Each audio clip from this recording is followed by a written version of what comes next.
Estad siempre alegres. Es la exhortación de hoy. Una alegría sincera que se da cuando nuestra esperanza es cierta y sin contradicción. Y además es grande.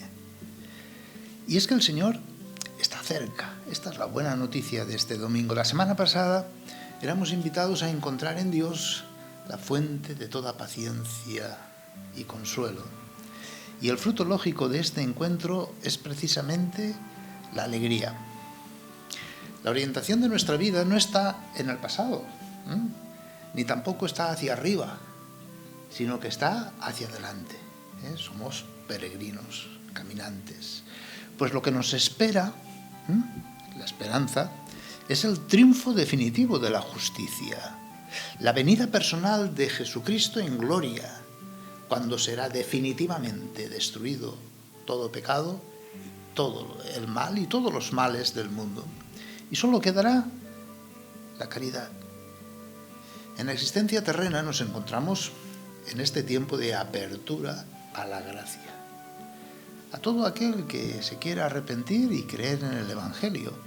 Y esa es la invitación de Juan el Bautista de hoy. Invitarnos a la alegría mediante el reconocimiento y el perdón de los pecados. Ciertamente nuestra alegría aquí en la tierra no es perfecta o acabada.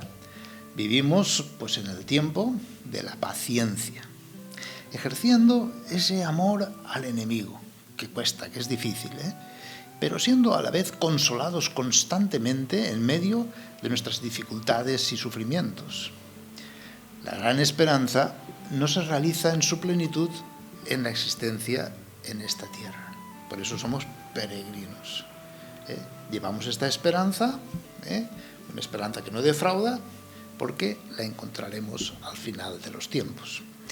Hemos de poner atención porque puede planear sobre nuestros pensamientos la misma idea dubitativa del Bautista, al no ver realizadas nuestras expectativas ya, aquí y ahora. El anuncio de Juan de la venida del Mesías fue llena de entusiasmo, de pasión. Sin embargo, el mismo Juan quedará interrogado por la forma de realizar, la forma de salvar de Jesús. Y por eso duda.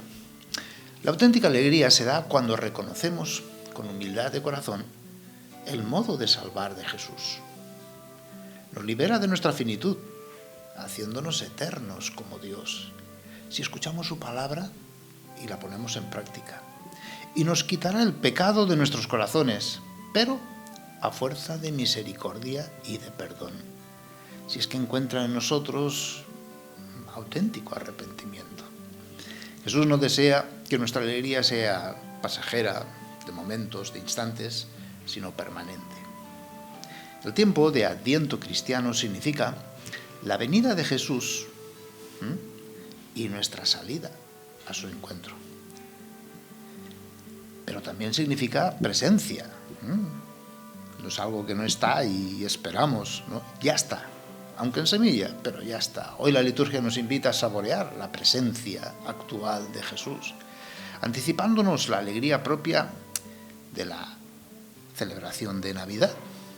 Nuestra fe sería engañosa si se orienta a un futuro ilusorio que hubiera que esperar y no pudiéramos pregustar hoy, aquí y ahora, de algún modo. Y es el milagro de la liturgia que hace posible rendir culto a Dios en su presencia. Es Él mismo quien trabaja, custodia nuestros pensamientos y sentimientos. Es Él mismo quien va preparando nuestros corazones y va formándose en ellos. Y manifiesta su gloria haciéndonos capaces de practicar la caridad, mostrándola con obras de justicia. Con la alegría propia de quien sabe que está salvado en esperanza, aunque no sea un dato de hecho, sí que pregustamos esa semilla, ese germen del reino iniciado en nuestros corazones, que es precisamente lo que nos mueve a esa fe actuante por la caridad. Ahí se descubre que realmente somos peregrinos de esperanza en nuestra acción. Las obras de justicia que realizamos es el origen de nuestra alegría. Y es que solo el amor produce verdadera alegría. Anticipemos, por tanto, la alegría navideña con nuestra conversión. ¿Quién tiene la alegría a la cual se nos invita hoy? El que ama. Seguimos progresando, junto con los profetas, la comprensión de esta esperanza. Jeremías nos invitaba a levantar el corazón. El domingo pasado, aunque celebrábamos la Inmaculada Concepción de la Virgen María, en la lectura propia del segundo domingo de Adviento, Baruch nos invitaba a ponernos en pie. Y hoy, este domingo, Sofonías nos invita a la alegría y gozo, pero de corazón, de todo el ser. Encender las 3 candelas de esa corona que algunos ponen de Adviento significa para nosotros ir alimentando nuestro deseo de ver a Dios cada vez más claro, cada vez más luz, pero también a reír, porque es la bienaventuranza propia para los que trabajamos con limpieza de corazón y los que hemos llorado arrepentidos de nuestros pecados. En la segunda lectura de hoy, San Pablo, escribiendo a la comunidad de Filipos desde la cárcel, nos hace descubrir que ni la tribulación, ni la angustia, ni la persecución, ni el hambre, ni la desnudez, ni los peligros, ni la espada nos puede separar del amor de Dios, que es el que nos da la verdadera y perenne alegría. A Pablo nadie le puede arrebatar su alegría cristiana, fruto de la conversión que ha instalado a Cristo en su corazón. La alegría cristiana no se mide en la prosperidad o el bienestar material o emocional incluso de este mundo, sino en el espíritu, es decir, en el ejercicio de la caridad. Por eso San Pablo aconseja a los filipenses a estar siempre alegres, y esto es nuestro gran testimonio. Teniendo las mismas dificultades, problemas, persecuciones y situaciones y desgracias de este mundo, permanecemos alegres. No nos inquietamos por cosa alguna en cuanto a cuestión de bienes materiales. La alegría de saberse amados por Dios, dependientes de Él, basta. Vivimos en la paz de Cristo, que es fruto de la reconciliación con los demás, con la naturaleza, con uno mismo y con Dios. El Evangelio nos invita a considerar esa espera del pueblo invitado por el anuncio del profeta Juan, iniciando un camino de conversión, rechazando aquello que nos aleja de Dios y esperando la manifestación de la gracia. Para comentar el Evangelio de hoy hemos de tomar como punto de partida que el pueblo estaba a la expectativa. Hay esa esperanza. No se sabe bien lo que viene, ¿no? Pero estaba a la expectativa. El Señor nos enseña a través del pueblo a esperarle, y de una forma activa. Lucas repite hasta 3 veces, ¿qué debemos hacer? Esa espera del pueblo de Israel se manifiesta en esas 3 preguntas de distintos grupos sociales que proponen qué debemos hacer. Es interesante cómo Lucas, en el libro de los Hechos de los Apóstoles, también repite la misma pregunta, pero esta vez a Pedro, después de Pentecostés. Después del anuncio de la muerte y resurrección, la gente dice, ¿y qué debemos hacer?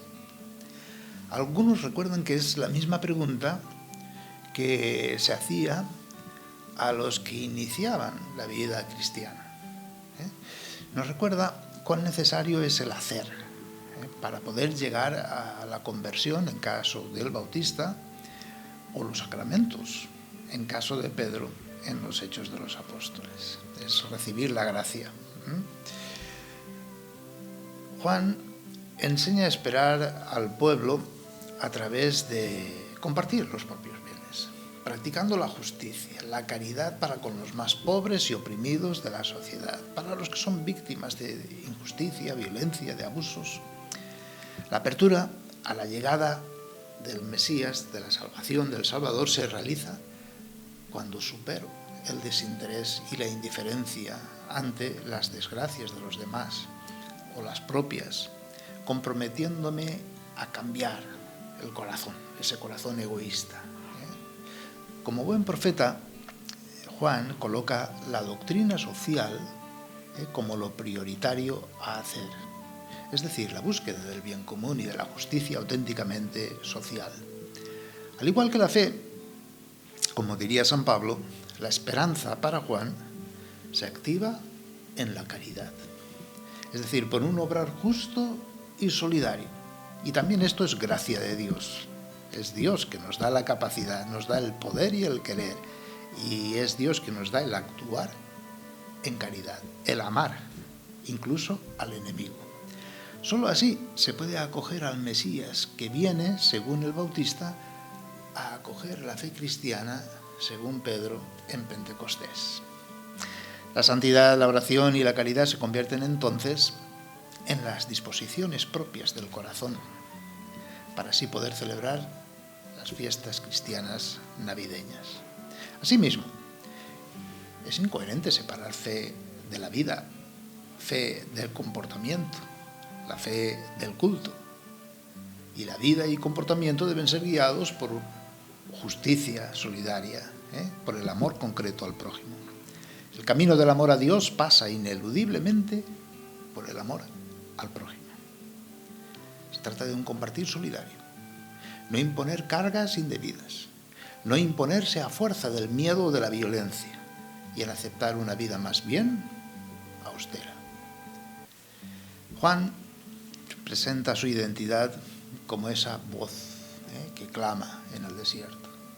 Su misión se manifiesta en ese anuncio del bautismo de penitencia, que sería como un anuncio o preanuncio de un bautismo de fuego de Espíritu Santo que da eficazmente el perdón de los pecados.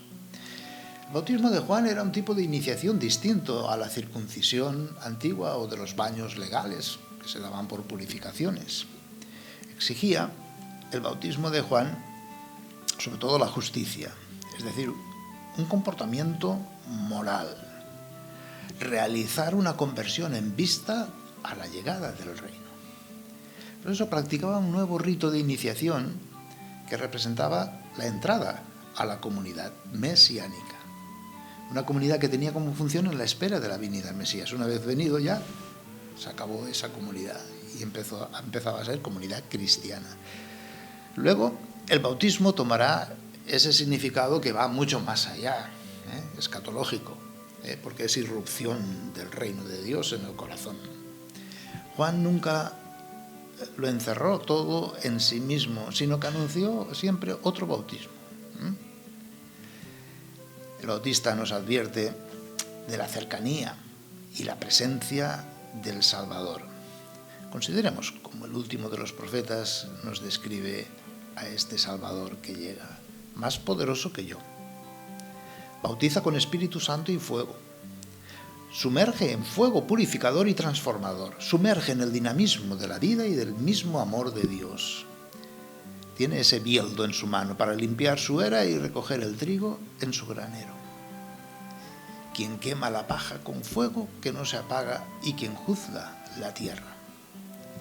Jesús es, por tanto, el profeta, porque es el que viene con poder de echar al enemigo, el más fuerte, a Satanás, el pecado, todos los males y la raíz de todos los males.